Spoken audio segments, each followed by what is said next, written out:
अलग व्यवस्था हो जाएगा आप लोग के लिए। अब दौड़ना भी नहीं पड़ेगा, यहाँ जाओ वहाँ जाओ, देखते थे लड़का भागता था इधर से उधर, अब एक ही जगह पे आपका सारा सब्जेक्ट हो जाएगा, किसी को दिक्कत नहीं। एडवांस मैथ में किसी को दिक्कत है जी जो पढ़ रहा, रीजनिंग में फिर दिक्कत नहीं ना, जीएस में, जीएस में करिए सर, जीएस में यस सर, दो चार को इसमें बोलिए सर, चुराइन बोल रही। तो जीएस में दिक्कत बस उसी को होगा जिसके पास दिमाग ही नहीं है। अब किडनी में तो जाएगा नहीं, हाँ अच्छा यहाँ जा सकता है, ओ भाई। चलिए बौद्ध धर्म के बारे में बताए थे, सबको समझ में आता है, कोई दिक्कत नहीं है, कुछ कुछ बदमाश बहुत होता है। चलिए देखिए बाबू लोग बौद्ध धर्म के बारे में बताए थे। बौद्ध धर्म के जो संस्थापक रहते इसमें तीर्थंकर की कोई व्यवस्था नहीं है, इसमें महात्मा बुद्ध थे। महात्मा बुद्ध के बचपन का नाम सिद्धार्थ, पिता का नाम शुद्धोधन, माता का नाम महामाया, मौसी का नाम गौतमी, पत्नी का नाम यशोदा, बेटा का नाम राहुल। 29 वर्ष की आयु में घर त्याग, 6 साल की तपस्या के बाद ज्ञान मिला। कहां पर मिला? बोध गया।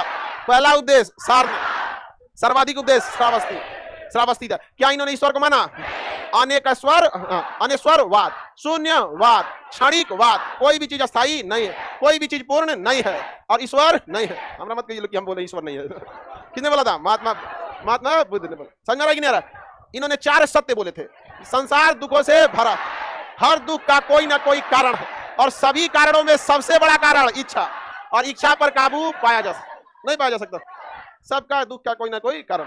अब देखिएगा सुबह सुबह कोई चाय पिएगा, सब चाय नहीं दीजिएगा ना तो उसका मूड सुबह खराब हो जाएगा। कहीं क्या कहूँ यार, सुबह चाय नहीं मिला, मेरा पूरा मूड ऑफ हो गया। चाय ये क्या है? उसकी इच्छा है। समझा कि नहीं? अब इच्छा पे काबू पा लीजिए। चाय नहीं पिया है, मिला है, पानी पी लीजिए।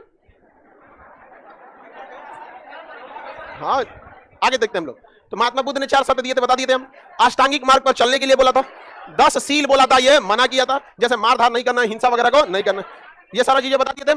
महात्मा बुद्ध के ने 3 प्रमुख रत्न, 3 प्रमुख सिद्धांत दिया जिन्हें बौद्ध धर्म का त्रिरत्न कहते हैं। क्या कहेंगे?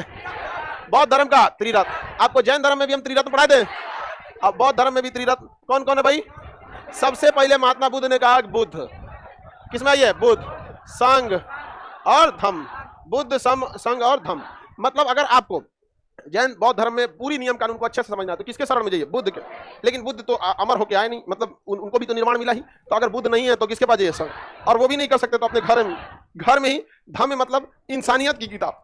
धम्म मतलब क्या हो गया? धार्मिक क्रिया। अब एकदम धम्म का मतलब ये नहीं कि केवल धर्म में लग जाइए यहाँ पर, तो धम्म की किताब है, धम्म। समझ गया कि नहीं? तो सबसे पहले बुद्ध नहीं रहेंगे तो अब नहीं रहेंगे धम्म।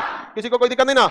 बुद्ध धम्म संघ। बुद्धम शरणम गच्छामि, संघम शरणम गच्छामि, धम्मम शरणम गच्छामि। 3 प्रमुख क्या थे? त्रिरत्न थे, बुद्ध, संघ, धम्म। देखिएगा बौद्ध धर्म में जाएगा ना तो ऐसे आपको सब बोलते जाएगा, सब बुद्धम शरणम गच्छामि, संघम शरणम गच्छामि, संघम शरणम गच्छामि। आप लोग भी बोल दीजिएगा। किसमें? बुद्धा पार्क में बोलता है, स्टेशन के पास जो है वहां। आप गया मंदिर में जाइएगा तो पूरे लोग ही वहां लगे रहते हैं। गया में जाइएगा बौद्ध मंदिर में या फिर नालंदा विश्वविद्यालय में, वहां तो बहुत ज्यादा लोग आए रहते हैं इसके बारे में। आगे बढ़ जाए ना, किसी को कोई दिक्कत नहीं। देखिए बौद्ध धर्म में 2 तरह की व्यवस्था थी, एक थे लोग भिक्षुक लोग और एक सन्यासी थे। क्या थे? सन्यास। इसमें दिया कि नहीं दिया? नहीं दिया है।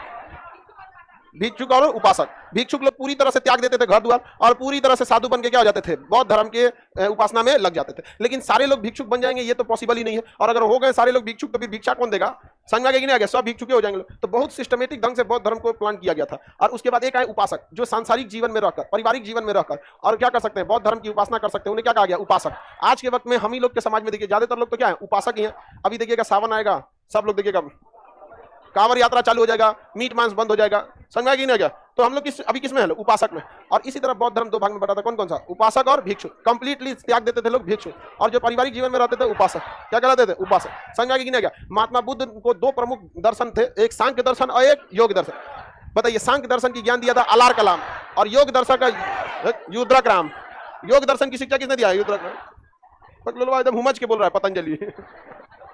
आगे बढ़ जाना, किसी को कोई दिक्कत नहीं था। महात्मा बुद्ध ने कहा था कि हमारी बातों को आप तर्क के आधार पर रखिएगा। महात्मा बुद्ध के सबसे प्रिय शिष्य थे आनंद और उपाली। आनंद और उपाली, कोई दिक्कत नहीं ना? आनंद तथा उपाली 2 प्रमुख शिष्य थे। किसके? महात्मा बुद्ध के। महात्मा बुद्ध के आनंद तथा उपाली थे लोग। किसी को कोई दिक्कत नहीं ना? आनंद के कहने पर ही महात्मा बुद्ध ने बौद्ध संघ में महिलाओं का प्रवेश किया। नहीं तो पहले कहा गया था कि बौद्ध में महिलाएं भिक्षुक नहीं हो सकती हैं, बल्कि उपासक के तौर पे ही रहिए। यहाँ यानी आप संघ नहीं ज्वाइन कर सकते हैं, किसमें रहिए? धम्म में। लेकिन आनंद बड़ी जिद किया कि महाराज ये सब कोई बात है यार, महिला सबके लिए देखिए ये सब गलत बात है, सबको बराबर ही रहना चाहिए। यहाँ पे तो सबको बराबर दिया गया, होना भी चाहिए बराबर में। ऐसा नहीं, पढ़ाई में दोनों में बराबर होना चाहिए, महिला पुरुष। पढ़ाई में आप लोग को कभी नहीं देखिएगा कि अलग से लड़का को पढ़ाएं या लड़की को पढ़ाएं। अलग बात है कि आप लोग को कभी ज्यादा बोल देते हैं, नहीं बोलते हैं। नहीं बोलते ज्यादा, कोई बात नहीं, तब आप बढ़ा देंगे थोड़ा।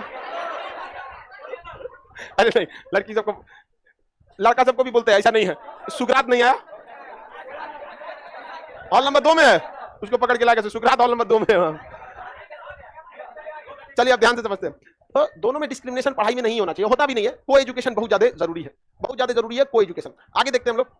तो यहाँ पर आनंद के काफी ज्यादा दबाव आया था और भी बहुत सारे लोगों का था। महिलाएं भी कह रही थी कि भाई ऐसा नहीं है। महिलाओं को भी ऐसा लगता है ना कि भाई केवल उनको महिला के नाते क्यों रोका जाता है। अभी एक साउथ में एक मंदिर है सबरीमाला, तो उसमें महिलाओं का कहना है कि हमें भी प्रवेश दिया जाए। अब वहाँ के लोगों का अपना मानना है, वहाँ पे भगवान जो थे अयप्पा भगवान का मंदिर है, कि यहाँ महिलाओं का प्रवेश क्या है वर्जित। अब ये धार्मिक मामला है, उन लोग को समझने दिया जाए, समझ में नहीं आएगा। तो महात्मा बुद्ध थोड़ा सा प्रेशराइज हुए, तब उन्होंने कहा कि ठीक है, बौद्ध संघ में महिलाओं को, बौद्ध धर्म में नहीं, बौद्ध संघ में, यानी अब महिलाएं भी क्या हो सकती हैं, भिक्षुक हो सकती हैं, यानी बौद्ध संघ में महिलाएं भी आ सकती हैं। लेकिन उसी समय उन्होंने कहा था कि अब बौद्ध धर्म ज्यादा दिन नहीं चलेगा। ऐसा क्यों कहा था? ऐसा नहीं है कि महिलाओं ने वो एडजस्ट जल्दी नहीं करती किसी चीज को। अब देखिए